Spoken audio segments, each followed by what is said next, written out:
Saudara-saudari di dalam Tuhan Yesus Kristus yang saya kasihi, selamat malam. Untuk kaum Tionghoa, saya ucapkan selamat Tahun Baru Imlek. Sebelum kita mendengarkan firman Tuhan, mari kita satu kali lagi membaca ayat hafalan kita. Roma 8 ayat yang ke-11. Kita membaca sama-sama 3, 2, 1. Dan jika roh Dia yang telah membangkitkan Yesus dari antara orang mati diam di dalam kamu, maka Ia yang telah membangkitkan Kristus dari antara orang mati akan menghidupkan juga tubuhmu yang fana itu oleh rohnya yang diam di dalam kamu. Mari kita berdoa. Bapa kami di surga, kembali kami mengucap syukur karena Engkau telah memberikan kami kesempatan berkebaktian matahari terbenam. Kami saat ini mau mendengarkan firman-Mu, kiranya Engkau menolong kami untuk memahami firman-Mu. Kami kembali menyerahkan kehidupan kami ke dalam pimpinan Engkau. Kami mohon Engkau menyertai kehidupan kami supaya kami dapat memuliakan nama-Mu. Ya Bapa, kami berdoa juga untuk gereja-Mu. Kiranya Engkau memberkati gereja-Mu dengan kami semua anak-anak-Mu, kerohanian kami bertumbuh, berikan kami kesempatan untuk melayani dan mengabarkan Injil. Bahkan kami juga berdoa untuk problem yang dihadapi oleh kami semua. Yang sakit Engkau sembuhkan, yang memerlukan pertolongan Engkau yang mengulurkan tangan menolong kehidupan kami. Kami juga berdoa untuk mereka yang lemah iman, kiranya Engkau menguatkan. Ya Bapa, kami juga berdoa supaya Engkau menambahkan jiwa-jiwa yang baru, supaya banyak orang yang dapat percaya pada Tuhan Yesus. Gereja-Mu bukan hanya bertambah secara rohani, tapi juga secara kuantitas. Kami juga menyerahkan bangsa Indonesia, khususnya pada tanggal 14 Februari ini akan diadakan Pileg dan Pilpres. Kiranya Engkau memberikan keamanan, memberikan kami pemimpin yang dapat memajukan Indonesia, memberikan keadilan dan kebebasan, supaya Injil Tuhan Yesus dapat diberitakan dan gereja Tuhan Yesus dapat didirikan mulai dari Irian sampai ke Aceh. Kami juga berdoa ya Bapa untuk anak-anak di kelas sekolah minggu, kiranya mereka bisa belajar firman-Mu, menjadi anak yang baik. Kami berdoa juga untuk keluarga kami yang tidak tinggal di Pontianak, kiranya Engkau juga menyertai mereka. Pada saat mereka berada di luar kota, bahkan di luar negeri, mereka juga dapat pergi ke rumah-Mu untuk menyembah Engkau dalam roh kebenaran. Saat ini kami serahkan waktu kami untuk belajar firman-Mu. Mohon Roh-Mu menolong kami supaya kami dapat memahaminya, mempraktekannya, mewartakannya untuk kemuliaan nama-Mu saja. Demikianlah doa kami, ampunilah dosa kami dalam nama Tuhan Yesus. Kami bersyukur dan berdoa. Amin. Nah, Roma pasal 6 ya, 7, 8 itu satu kesatuan. Dan kita sudah belajar Roma pasal 6 dan pasal 7. Sekarang kita akan belajar Roma pasal 8. Judul dari Roma pasal 8 sudah saya sebut di ayat yang ke-23 Roma 6. Yaitu dikatakan karunia Allah adalah hidup kekal dalam Kristus Yesus Tuhan kita. Itu judul dari pasal 8-nya. Judul dari pasal 7 Roma 6:23 bagian A. Sebab akibat dosa, upah dosa adalah kematian. Itu Roma pasal 7 ya. Nah, sedangkan Roma pasal 8 karena judulnya anugerah Allah adalah hidup kekal dalam Kristus Yesus. Jadi kata dalam Kristus Yesus kita lihat ya di dalam Roma pasal yang ke-8 dan Roma di pasal yang lain itu diulang-ulang loh. Mari kita lihat Roma pasal 8. Demikian sekarang tidak ada lagi penghukuman untuk mereka yang ada di dalam Kristus. Istilah di dalam Yesus, di dalam Tuhan Yesus Kristus itu suatu frasa yang sangat penting di Alkitab. Karena di dunia ini walaupun begitu banyak manusia dapat digolongkan menjadi dua golongan saja. Yang percaya Yesus disebut di dalam Yesus. Makanya waktu saya menyapa semua dari orang percaya di gereja, saya selalu mengatakan, saudara-saudari di dalam Tuhan yang saya kasihi, di dalam Tuhan Yesus. Nah, sedangkan untuk orang yang belum percaya Yesus, mereka semua bisa disebut di dalam Adam. Di dalam Adam, bukan di dalam Kristus. Nah, kalau kita lihat ya, istilah di dalam Kristus, apa sih manfaatnya? Begitu banyak ya. Karena saking banyaknya, saya hanya bisa memberikan 5 item saja. Kita buka ya, dari kitab Roma ya.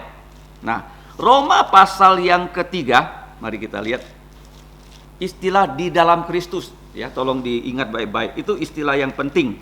Nah, kita yang sudah percaya Yesus sebagai juru selamat kita, Roma 3 ayat 24. Kita baca sama-sama. Dan oleh kasih karunia telah dibenarkan dengan cuma-cuma karena penebusan di dalam Kristus Yesus. Ini yang pertama ya. Kalau kita percaya Yesus, dosa kita sudah ditebus, ya, sudah diampuni. Tidak ada lagi dosa kita yang akan dimintakan pertanggungjawabannya oleh Allah. Ingat baik-baik ya. Allah tidak akan mengadili kesalahan kita karena kita sudah mengaku dosa. Dosa-dosa kita sudah diampuni. Nah, itu yang pertama. Nah, tadi di dalam Kristus, Roma 8 ayat 1 dikatakan di sini tidak ada lagi penghukuman untuk dosa. Ya kan? Nah, kemudian Roma pasal yang ke-8 ayat 2, ini fungsi dalam Kristus yang ketiga. Mari kita baca Roma 8 ayat 2. Roh yang memberikan hidup telah memerdekakan kamu dalam Kristus dari hukum dosa dan hukum maut. Paham ya? Jadi kalau kita sudah percaya Yesus, ya, kita sudah dimerdekakan dari hukum Taurat. Bagaimana cara Tuhan Yesus memerdekakan kita dari hukum Taurat? Kita sama sekali tidak bisa taat hukum Taurat 100%. Kita melanggar hukum Taurat. Hanya Yesus yang bisa taat hukum Taurat secara 100%. Makanya kalau kita lihat di dalam Roma, hukum Taurat itu banyak nama loh. Kalau kamu belajar Alkitab dengan baik ya, begitu menarik loh. Alkitab itu bukan simple 1 poin, 2 poin, 3 poin, bukan begitu. Ya, kamu lihat ya, hukum Taurat dalam pasal 2 ayat 12, mari kita buka. Disebut hukum apa? Di sini ada 8 nama. 2:12. Hukum apa tuh? Kasih tahu saya. Roma 2:12. Yaitu supaya aku ada di dalam kamu dan turut terhibur. Maaf, saya baca pasal 1 ya. Pasal 2 ayat 12. Sebab semua orang yang berdosa tanpa hukum Taurat akan binasa tanpa hukum Taurat, dan semua orang yang berdosa di bawah hukum Taurat akan dihakimi oleh hukum Taurat. Jadi di sini hukum Taurat ya disebut hukum Taurat. Kemudian 3:19 kamu lihat ya. 3:19. Tetapi kita tahu bahwa ya dikatakan di sini segala sesuatu yang tercantum dalam kitab Taurat ditujukan kepada mereka yang hidup di bawah hukum Taurat supaya tersumbat setiap mulut dan seluruh dunia jatuh ke bawah hukum Allah di sini ya. Ya, hukuman Allah. Kemudian kita lihat lagi yang terakhir ya, hukum Taurat ya, pasal yang ke-7 ayat 12 yang kita pelajari minggu lalu. 7:12. Mari kita buka 7:12. Jadi hukum Taurat adalah kudus dan perintah itu juga adalah kudus, benar dan baik. Jadi hukum Taurat di sini disebut sebagai hukum dari Allah itu sendiri. Nah, kemudian kalau kita lihat ya, hukum Taurat itu disebut sebagai hukum alam. Hukum apa? Alam. Artinya ditulis di dalam naruni setiap manusia. Kemudian hukum Taurat ya dalam Roma pasal 3 disebut sebagai hukum iman. Ya, kemudian Roma pasal 7 yang kita pelajari minggu yang lalu ayat 16 itu disebut sebagai hukum dari akal budi. Nah, kemudian kita lihat juga dalam Roma pasal 8 ayat 23 yang tadi kita baca, hukum Taurat itu disebut hukum dosa. Nah, kemudian Roma 9:31 mari kita baca, tetapi bahwa Israel sungguh pun mengajar hukum yang akan mendatangkan kebenaran tidaklah sampai kepada hukum itu. Jadi ini disebut sebagai hukum apa? Ya, hukum yang mendatangkan keadilan. Kata kebenaran di situ sebenarnya adalah keadilan. Yang mendatangkan keadilan tidaklah sampai kepada hukum itu. Kemudian hukum Taurat, ya tadi kita baca disebut sebagai hukum Tuhan. Kemudian hukum Taurat dalam Roma 8 ayat 2 disebut sebagai apa? Hukum dari roh yang menghidupkan. Jadi begitu banyak nama ya dari hukum Taurat yang kita lihat ya di dalam kitab Roma ini. Nah, jadi minggu lalu sudah saya jelaskan ya, hukum Taurat itu baik. Kemudian kenapa hukum Taurat itu yang baik tidak bisa mendatangkan kebaikan untuk kita? Kenapa? Sudah saya contohkan ya. Hukum Taurat itu seperti software yang sudah bagus, dimasukkan ke dalam komputer yang error. Bukannya softwarenya tidak jalan, tetapi manusianya yang error, nggak bisa jalan. Ya, paham? Kalau hardware kita sudah error, walaupun softwarenya bagus, ya tetap error hasilnya, tetap salah. Itulah hukum Taurat. Kita manusia sudah ada dosa, hukum Taurat itu baik, benar, walaupun diberikan pada kita, kita tidak bisa menjalankannya. Karena kita sendiri sudah apa? Sudah cacat, sudah rusak. Jadi penting di sini untuk diketahui ya. Nah, sedangkan masalah yang dihadapi oleh manusia terhadap hukum Taurat, itu manusia tidak bisa menjalankan hukum Taurat. Nah, kalau kita lihat di sini, di dalam Kristus ya, kita ya sudah bebas dari hukum Taurat yang disebut hukum dosa. Nah, yang ketiga, kalau kita lihat ya, di dalam Kristus kita sudah dimerdekakan ya dari hukum Taurat. Yang keempat ya, kalau kita baca dalam Roma 8:39, mari kita lihat ya.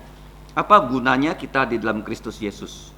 Nah, di dalam Kristus Yesus kita lihat tidak ada lagi kuasa baik yang di atas maupun yang di bawah ataupun sesuatu makhluk lain tidak akan dapat memisahkan kita dari kasih Allah yang ada dalam Kristus Yesus Tuhan kita. Jadi kalau kita sudah di dalam Kristus, sekali percaya Yesus, tidak bisa lagi kita itu dibuat ya, tidak percaya Yesus sampai kita dilemparkan ke neraka. Itu fungsi yang keempat ya, kita percaya pada Tuhan Yesus Kristus ya. Kemudian kalau kita lihat ya, dalam fungsi yang kelima, yang terakhir ya, Roma 9 ayat 1 ya. Aku mengatakan kebenaran dalam Kristus, aku tidak berdusta, suara jantungku turut bersaksi dalam Roh Kudus. Artinya begini ya, kalau kita sudah di dalam Kristus, kita diberi ya, bukan hanya hidup yang kekal loh, diberi yang namanya kebenaran. Jadi di dalam Kristus itu pertama-tama kita menerima penebusan dari dosa. Yang kedua ya, dosa kita tidak dihukum lagi. Yang ketiga ya, kita diberi kemerdekaan terhadap hukum Taurat. Yang keempat ya, kita ya diberikan bagaimana di sini, yaitu anugerah ya, supaya kita tidak terpisah lagi dari kasih Allah sampai selama-lamanya. Yang kelima, kalau kita di dalam Kristus Yesus ya, kita diberi kebenaran. Jadi ada 5 manfaat di dalam Kristus Yesus. Ingat baik-baik ya, ada berapa manfaat? 5 ya. Saya ulangi. Manfaat pertama apa dalam Kristus? 1. Kita sudah ditebus dosanya. 1 ya. 2. Di dalam Kristus kita sudah tidak dihukum dosa kita lagi. Yang ketiga, kita di dalam Kristus Yesus sudah dimerdekakan dari hukum Taurat dan hukum dosa. Nah, bagaimana Tuhan memerdekakan kita dari hukum Taurat? Dia memberikan kita hanya 2 yang perlu kita taati, yaitu menjalankan baptisan dan perjamuan Tuhan. Ya, termasuk 10 hukum. Kemudian yang keempat, ya kita diberi apa? Di sini diberikan ya satu kasih sehingga kita tidak ada lagi yang bisa memisahkan kita dari kasih Allah. Yang kelima, dalam Roma 9 ayat 1, kita diberi kebenaran. Ingat baik-baik ya, 5 hal ini di dalam Kristus yang kita pelajari di kitab Roma. Nah, bukan lagi terbatas ya di kitab Roma. Di kitab-kitab lain juga ya banyak tentang di dalam Kristus. Kalau kamu membaca ya, di dalam Kristus itu istilah teologi yang sangat kaya loh. Bukan hanya 1, 2, 3, begitu banyak. Ya, karena banyaknya keterbatasan waktu, saya hanya jelaskan 5. Ya, jelaskan apa? 5. Ya, coba diingat. 1 apa? Di dalam Kristus kita sudah ditebus. Di dalam Kristus tidak ada lagi penghukuman. Di dalam Kristus merdeka dari hukum Taurat. Di dalam Kristus tidak ada lagi kita bisa dipisahkan dari kasih Allah. Yang kelima, dalam Kristus kita diberi kebenaran. Ya, itu firman Tuhan. Nah, pertanyaannya sekarang, sudah belum kamu dan saya di dalam Kristus? Ya kan? Oke, ini yang pertama. Kemudian kita lihat di sini. Nah, apa yang tidak dapat dilakukan oleh hukum Taurat? Ya, kenapa di sini dibahas ya hukum Taurat, hukum Taurat? Kalau kita baca di sini, kita tidak bisa menjalankan hukum Taurat. Sebab apa yang tidak dapat mungkin dilakukan oleh hukum Taurat?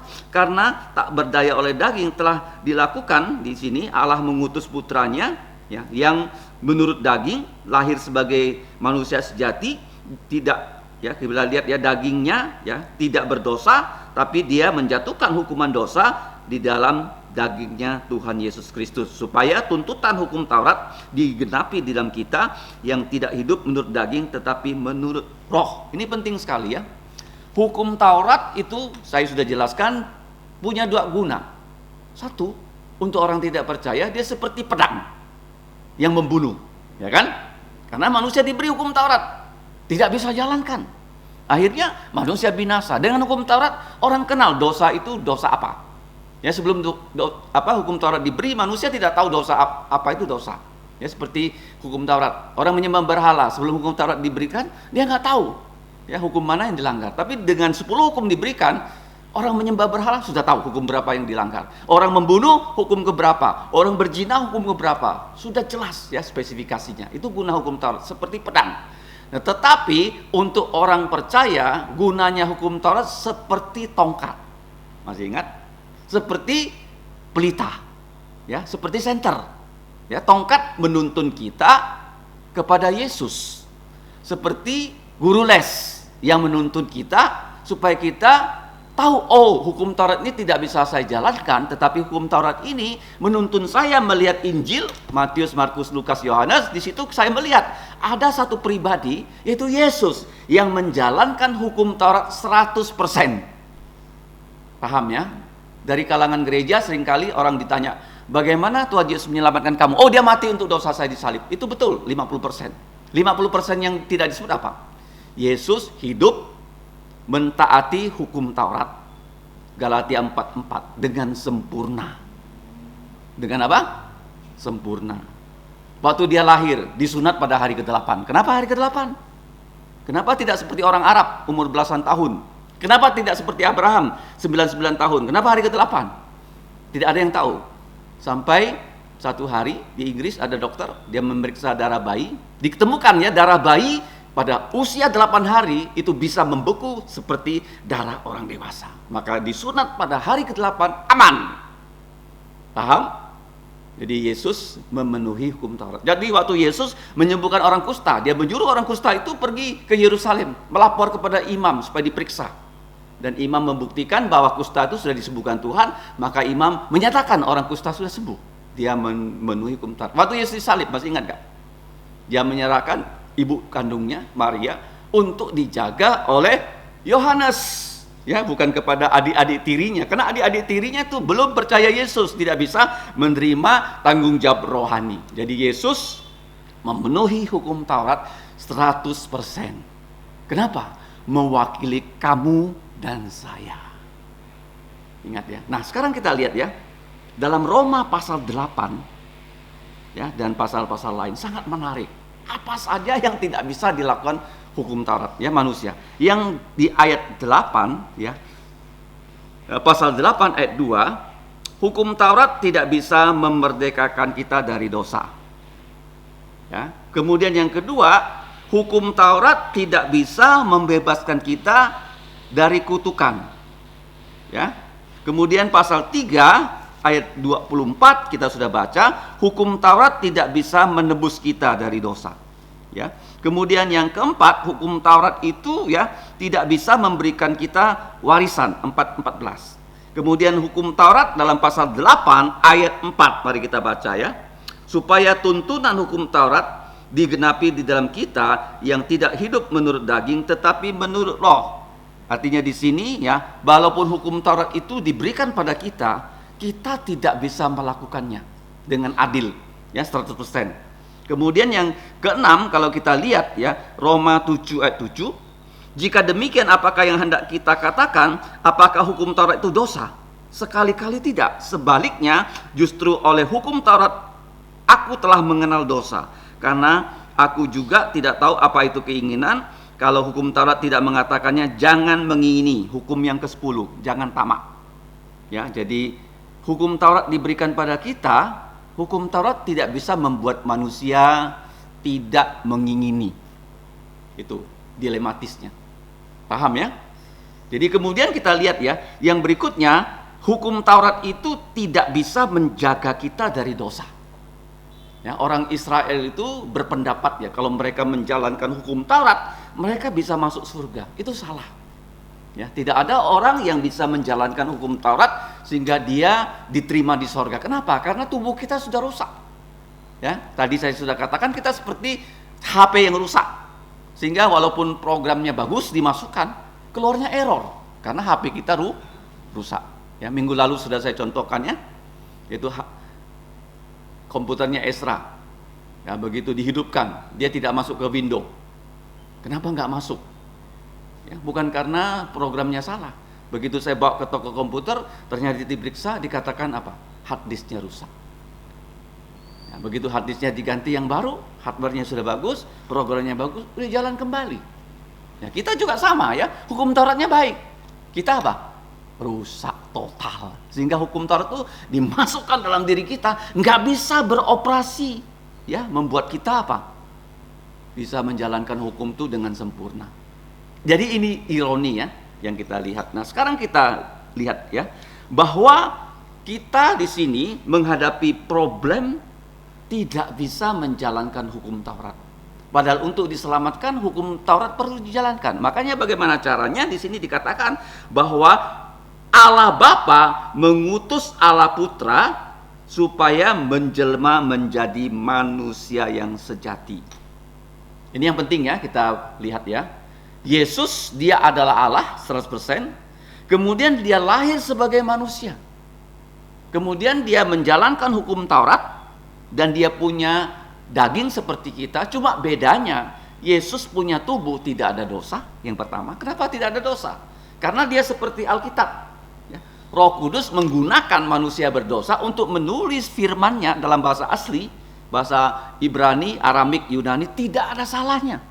Kenapa bisa? Karena kuasa Roh Kudus. Demikian juga Maria perawan yang tidak ada dosa, yang ada dosa, kenapa bisa mengandung ya bayi Yesus yang tanpa dosa? Karena kuasa Roh Kudus lahir secara ajaib, di mana Yesus bukan keturunan dari benih laki-laki, tapi dia keturunan dari perawan Maria.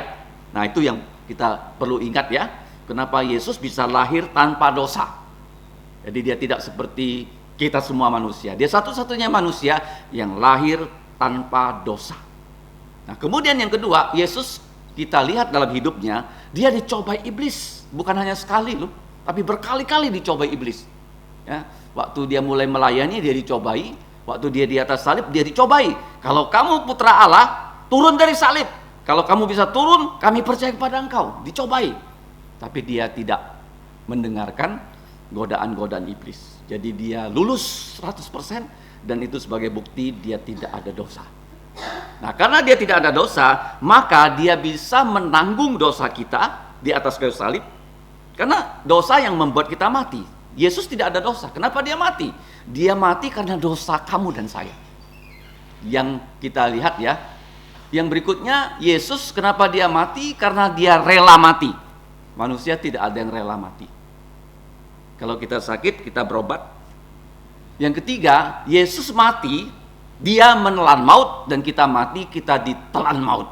Itu bedanya. Tapi Yesus, dia bukan hanya mati, tapi dia bangkit dari kematian. Itu membuat ya kita sekarang ya punya suatu harapan ya bahwa kita percaya Yesus, kita percaya pada saat Yesus datang kedua kali, dia akan memberikan kita tubuh mulia. Ya, tubuh mulia itu tubuh yang tidak pernah lagi berdosa, tubuh yang tidak pernah lagi menderita, tubuh yang tidak pernah lagi bagaimana? Ya, mengalami kesusahan. Ya, kalau boleh dikatakan itu super body ya, tubuh yang sempurna. Ya, tubuh yang hidup selama-lamanya. Ya, kalau kita lihat di sini, kita semakin menanjak ya, dewasa atau umur semakin tua, tubuh manusia itu semakin lama semakin lemah. Kita jarang ya melihat foto kita beberapa tahun yang lalu. Tapi kalau kita perhatikan foto-foto orang terkenal, 5 tahun yang lalu, 10 tahun yang lalu berbeda ya dengan dia di zaman sekarang. Ya, saya perhatikan fotonya Presiden Jokowi tahun 2014, pertama dia menjadi presiden, masih muda. Kalau sekarang sudah kelihatan tua, ya kan? Nah, dulu kalau kamu lihat ya foto dari ayah saya, ya waktu dia masih muda, dibandingkan sekarang umur 94, jauh berbeda. Ya. Jadi kita lihat, kenapa tubuh manusia itu seperti itu? Bahkan ada yang sakit sampai mati kan? Seperti ayahnya Sherlyn kan? Sakit gula. Kemudian dia bukan sudah terlalu tua umurnya, tapi sudah dipanggil pulang ke rumah oleh Bapak. Itu kenyataannya, ya, bahwa tubuh kita ini tubuh yang sementara. Jadi ya kalau kita melihat di sini ya, bahwa Yesus sudah menjelma menjadi manusia, dia sudah menjadi juru selamat, dia sudah bangkit dari kematian. Jadi waktu Yesus bangkit dari kematian, dia menampakkan diri kepada muridnya selama 10 kali dalam waktu 40 hari. Dia naik ke sorga. Ya, setelah dia naik ke sorga 10 hari, dia mengatakan janji yang perlu kamu terima. Dengan sungguh-sungguh kamu orang percaya tidak boleh pergi dari Yerusalem. Dan muridnya itu berkumpul di ruang atas, seperti kita di ruang atas sekarang ini. Ada 120 orang, mereka berdoa selama 10 hari.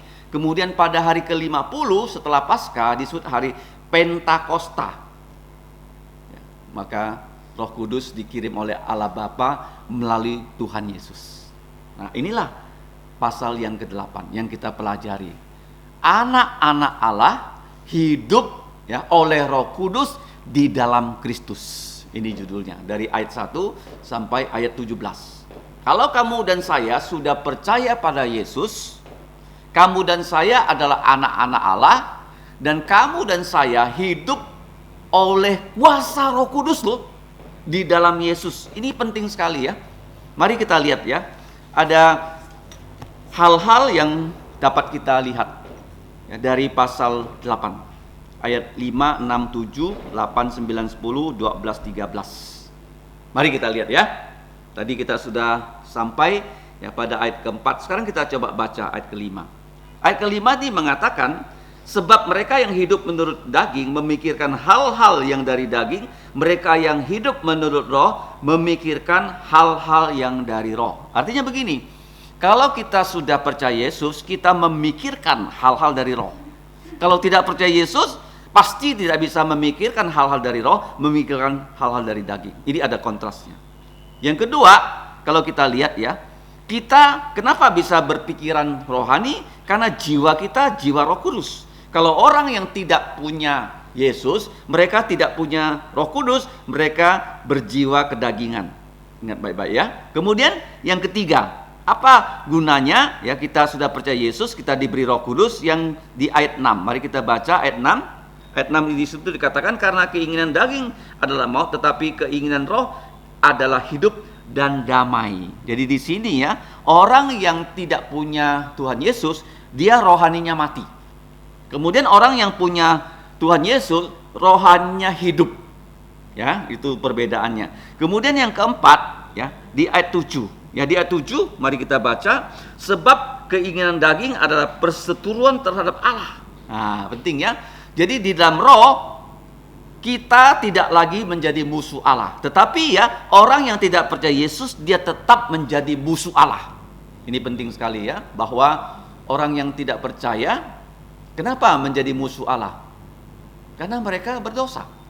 Tidak mau menerima pengampunan dosa, tidak berdamai dengan Allah. Kalau tidak berdamai, mereka disebut musuh Allah. Kemudian di dalam roh, dalam pasal 8 ayat 7, kita bisa takluk, taat kepada hukum Allah.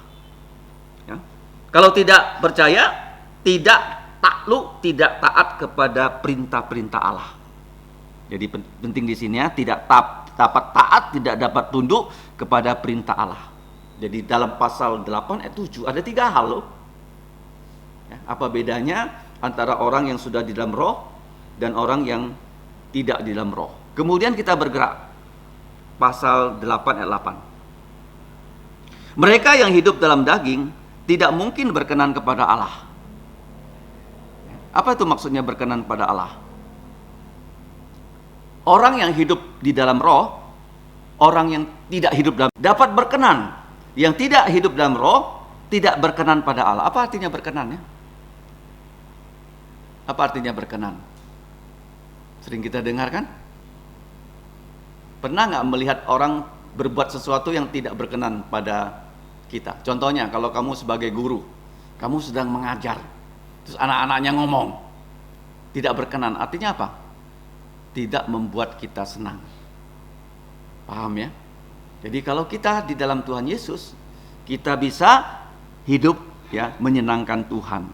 Kemudian yang ke-9, ya kontrasnya di ayat 9. Mari kita baca ayat 9. Tetapi kamu tidak hidup dalam daging, melainkan dalam roh. Jika memang roh Allah diam di dalam kamu, tetapi jika orang tidak memiliki roh Kristus, ia bukan milik Kristus. Jadi kalau kita sudah percaya Yesus, ya, satu, Roh Kudus tinggal dalam diri kita. Kita di sini dikatakan menjadi miliknya Tuhan Yesus Kristus.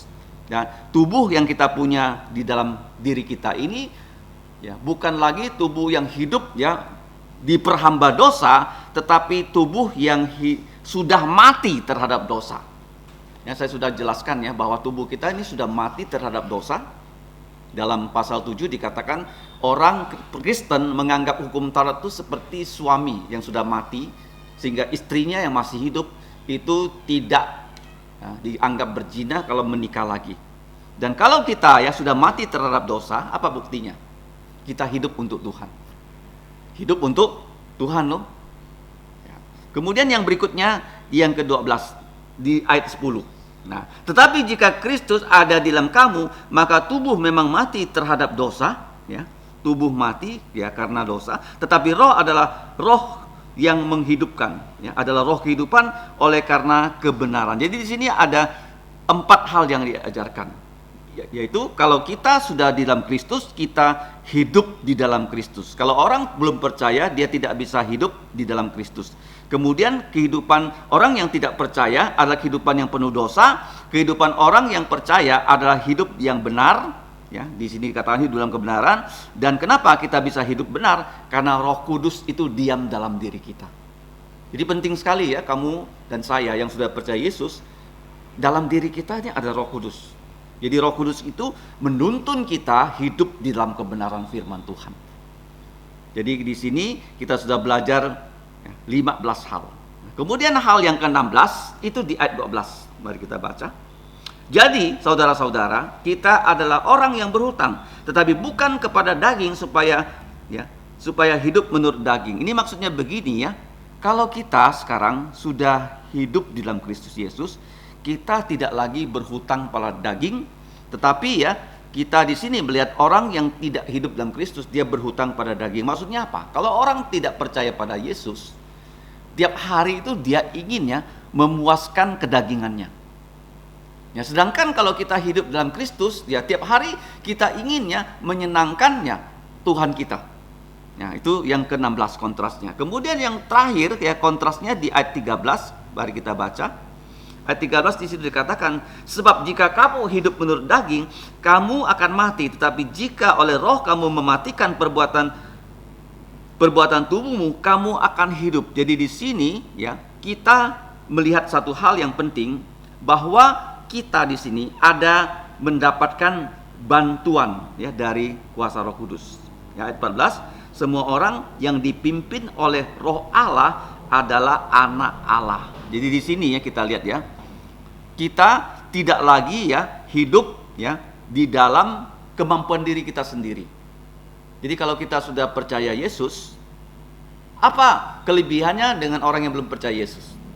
Kita menjadi orang yang sudah punya Roh Kudus, dan Roh Kudus ya menjadi apa? Penolong kita loh. Kita mendapat bantuan dari Roh Kudus. Sehingga apa yang terjadi? Kalau kita dibantu Roh Kudus, maka kita bisa melakukan sesuatu yang melampaui kemampuan kita loh. Paham? Kalau kamu belum percaya Yesus, kamu mungkin hanya bisa melakukan hal A, B, C, dan D. Paham ya? Tetapi setelah kamu percaya Yesus, kamu dimampukan melebihi ya kemampuan kamu secara alami. Contohnya para rasul. Mereka backgroundnya itu adalah orang-orang sederhana. Dari nelayan kan. Tetapi setelah mereka menerima kuasa Roh Kudus, mereka menjadi pribadi yang berbeda. Sehingga Petrus, dia pertama kali berkhotbah mengabarkan Injil. Jadi orang yang bertobat itu 3.000 orang loh. Bayangkan ya, waktu Yesus melayani, tidak dikatakan Yesus berkhotbah ada 3.000 orang bertobat. Karena dia dipakai oleh Allah Roh Kudus. Jadi ingat baik-baik ya, setelah kamu dan saya percaya Yesus, kamu punya apa? Kamu punya hidup kekal, betul. Kamu juga punya Roh Kudus. Roh Kudus itu apa? Sebagai penolong kita. Dalam ayat 13, 14, dan yang terakhir ya, kalau kita punya Roh Kudus, hidup kita pasti bagaimana menuju hidup yang kekal. Nah, kita lihat ya ayat-ayat 15, 16, 17. Sebab kamu tidak menerima roh perbudakan yang membuat kamu menjadi takut lagi, tetapi kamu telah menerima roh yang menjadikan kamu anak Allah. Oleh roh itu kita berseru, ya Aba, ya Bapa. Ya, kata Aba itu bahasa Ibrani dan bahasa Aramik ya. Diterjemahkan jadi Bapa. Kemudian kalau kita lihat ayat 16, roh itu bersaksi bersama-sama dengan roh kita bahwa kita adalah anak-anak Allah. Jadi penting sekali ya. Nah, kenapa kita disebut roh anak-anak Allah? Karena Roh Kudus tinggal dalam diri kita. Dikatakan ya, bahwa orang Kristen tubuhnya adalah rumah Roh Kudus. Rumah Roh Kudus artinya Roh Kudus tinggal dalam kita. Kenapa Roh Kudus mau tinggal dalam diri kita? Karena kita sudah disucikan dari dosa. Itu yang penting ya. Dan Roh Kudus tinggal karena apa? Kita ini milik Dia, miliknya Allah. Paham ya? Jadi jangan kamu ya tiap pagi bangun, oh saya ini nama saya A, ya status saya A. Itu salah loh. Kalau kita terus ya berpikir ya seperti itu. Sebenarnya kita ini memang A, tapi di dalam diri kita ada Roh Kudus yang ingin menuntun kita ya menjadi pelayannya Allah. Seperti yang Dia inginkan. Ada tugas-tugas yang perlu kita jalankan. Kemudian kita di sini ya menjadi saksi ya sebagai anak-anak Allah karena Roh Kudus ada dalam diri kita. Ayat yang terakhir, dan jika kita adalah anak, maka kita adalah ahli waris. Maksudnya adalah orang-orang yang berhak menerima janji-janji Allah, yang akan menerimanya bersama-sama dengan Kristus, yaitu jika kita menderita bersama-sama dengan Dia, dengan Tuhan Yesus Kristus, supaya kita juga dipermuliakan bersama-sama dengan Kristus. Ini yang terakhir ya. Kalau kita sudah di dalam Kristus, kita diberi tugas ya menjadi, kalau kita baca ya di dalam Roma 12, satu ayat yang selalu disebut ya dalam doa persembahan. Ya. Karena itu saudara-saudara, Roma 12 ayat 1 dan 2. Demi kemurahan Allah aku menasihatkan kamu supaya kamu mempersembahkan tubuhmu bukan sebagai persembahan yang hidup, tapi korban hidup yang kudus, yang menyenangkan Tuhan. Itu adalah, nah kalau kamu lihat di sini adalah pelayananmu yang sejati. Ya, jangan kamu menjadi serupa dengan dunia, tetapi berubahlah oleh pembaruan budimu sehingga kamu dapat membedakan manakah kehendak Allah, apa yang baik, yang berkenan kepada Allah, yang menyenangkan Allah, dan yang sempurna. Jadi penting sekali ya, kalau kita ya sudah di dalam Kristus, kita hidup oleh Roh Kudus di dalam Kristus Yesus. Yang terakhir, kita bisa menjadi ya korban hidup. Kenapa disebut korban hidupnya? Ini istilah yang tidak umum. Korban itu pasti mati. Ya, living sacrifice. Korban pasti mati. Kenapa dia hidup? Ya. Kita seharusnya mati, tetapi kenapa kita hidup? Karena Yesus mati untuk kita, sehingga kita tidak mengalami kematian dan kita hidup. Itu namanya korban hidup. Yesus itu dikorbankan, dia harusnya mati, tapi dia hidup kembali. Dia juga korban hidup. Dia korban hidup, kita korban hidup. Nah sekarang, karena Yesus itu telah mengorbankan nyawanya, supaya kita hidup, dan Yesus itu yang sudah mengorbankan nyawanya, bangkit dari kematian, dia sudah di surga. Sekarang dia ada di surga secara fisik. Tuhan Yesus tidak ada lagi di bumi. Padahal di dunia ini banyak pekerjaan yang harus dilakukan oleh Tuhan Yesus. Siapa yang bisa melakukannya? Orang percaya. Kamu dan saya. Kamu bisa menjadi mulutnya Yesus. Kamu bisa menjadi tangannya Yesus. Kamu bisa menjadi kakinya Yesus. Ya, ada satu hal yang perlu kita doakan ya. supaya satu saat nanti bahwa sekolah Kristen Kalvari itu bisa menjadi tempat untuk memuliakan Tuhan. Dengan cara anak-anak yang bersekolah di situ bisa ke gereja untuk percaya Yesus. Itu yang pertama. Karena sekarang sangat menyedihkan, sedikit sekali anak itu. Hanya beberapa orang, tidak lebih dari 10 jari loh. Paham? Itu yang pertama ya. Nah, yang kedua, guru-guru yang mengajar di sekolah Kristen Kalvari juga perlu kita doakan satu saat mereka bukan hanya datang berkebaktian, mereka juga bisa melayani sekolah minggu. Ya kan? Jadi dengan demikian ya, bisa menjadi korban hidup, menggantikan Tuhan Yesus untuk memajukan apa? Gerejanya.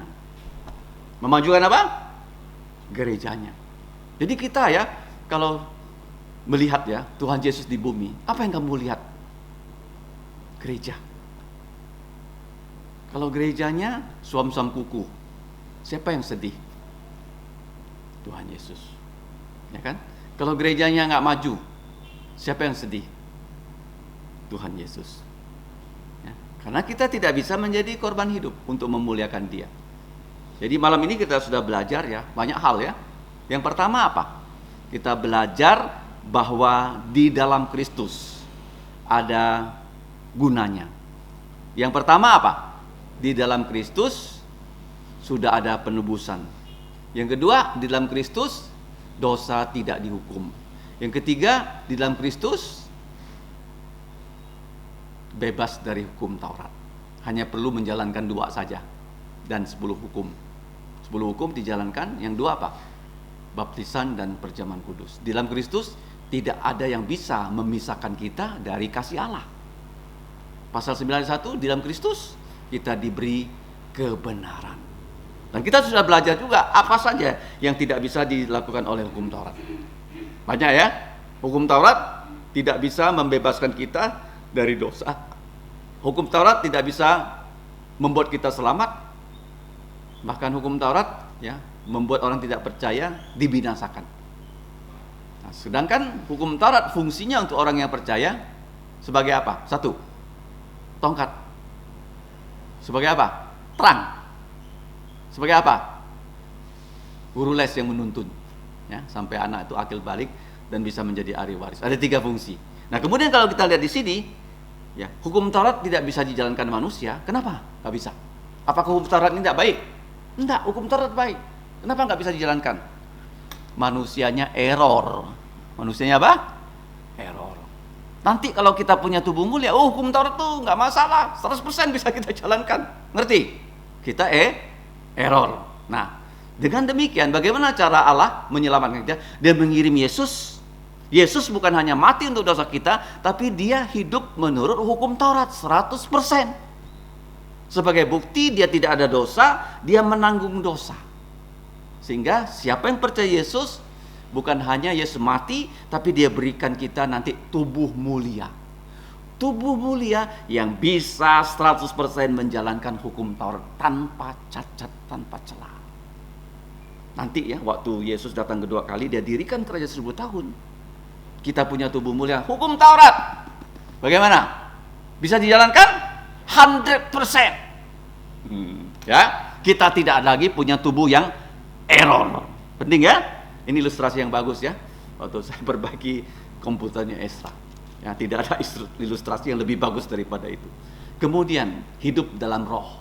Tadi saya jelaskan ya, ada 18 item. Ada berapa? 18 item. Jadi Alkitab ini begitu kaya loh. Bukan poin A, poin B, poin C, hanya 3 poin. Bukan, begitu kaya. Cuma manusia malas untuk mempelajarinya. Ya, sehingga Alkitab yang begitu kaya membuat kita bisa bagaimana menjadi anak-anak Allah yang mewarisi ya, seluruh bumi kelak bersama Tuhan Yesus Kristus. Mari kita berdoa. Bapa, kami bersyukur dalam waktu yang singkat kami dapat belajar begitu banyak hal akan kekayaan, keajaiban dari firman-Mu. Kami tahu semua ini adalah karena Roh Kudus yang menjadi maha guru kami, yang memberikan kami pencerahan, penerangan, iluminasi, sehingga kami dapat semakin mengasihi Engkau. Karena kami tahu firman-Mu tidak terbatas, tapi kami yang terbatas dibantu oleh Roh-Mu yang kudus yang tidak terbatas, kami bisa memahami. Ya Bapa, tolonglah kami untuk terus belajar firman-Mu. Jadikanlah kami sebagai korban hidup yang bisa menjadi anak-anak-Mu yang memuliakan nama-Mu di muka bumi dengan menjalankan pekerjaan-pekerjaan Tuhan Yesus di muka bumi. Ampunilah dosa kami Bapa, dalam nama Tuhan Yesus kami berterima kasih dan berdoa. Amin. Mari kita berdiri, kita akan menyanyi lagi yang terakhir. Ku memilih Yesus, ya. Nomor 325. 325. Ku memilih Yesus.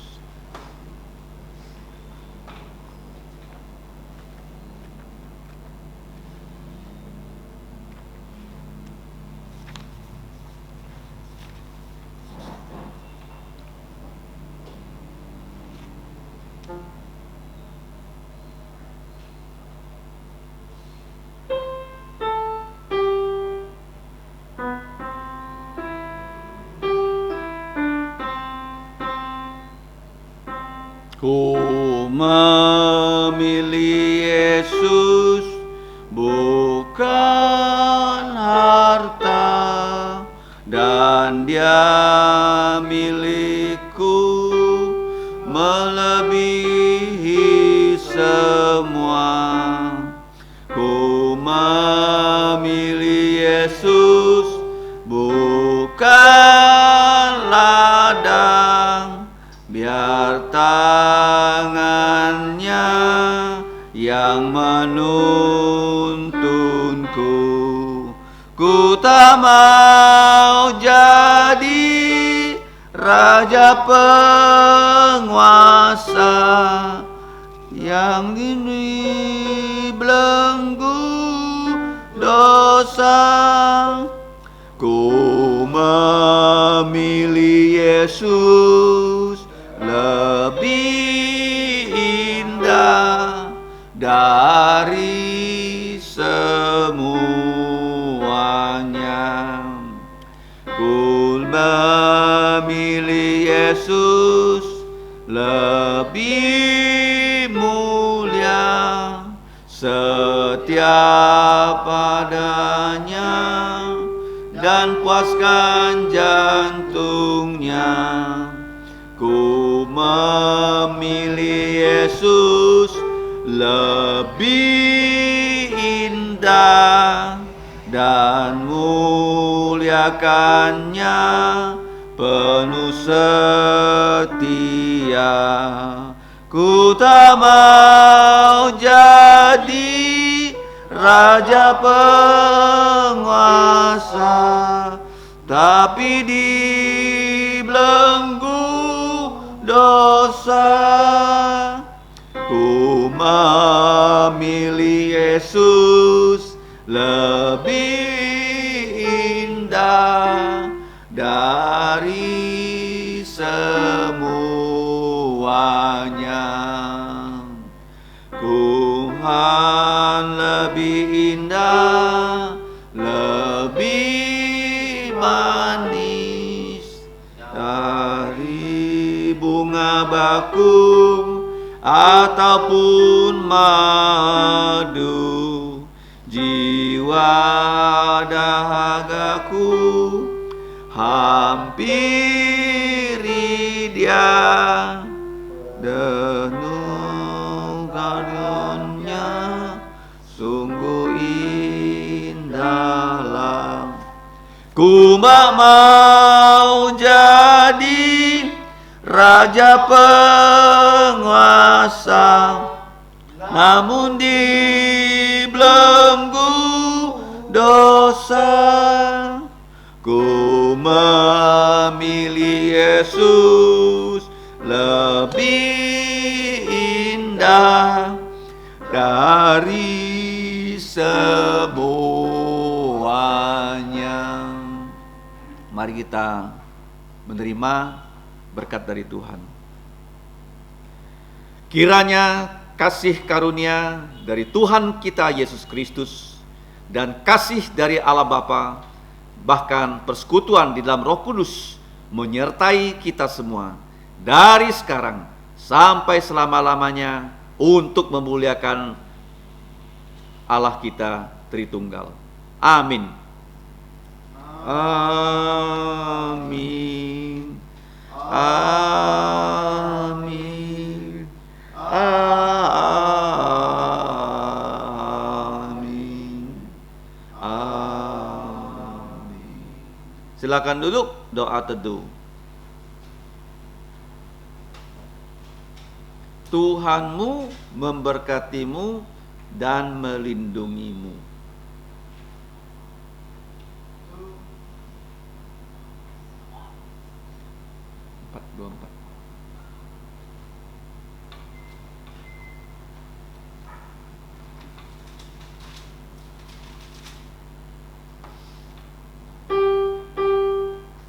Tuhan memberkatimu, Tuhan melindungi, menyinarimu, memberi kasih karunia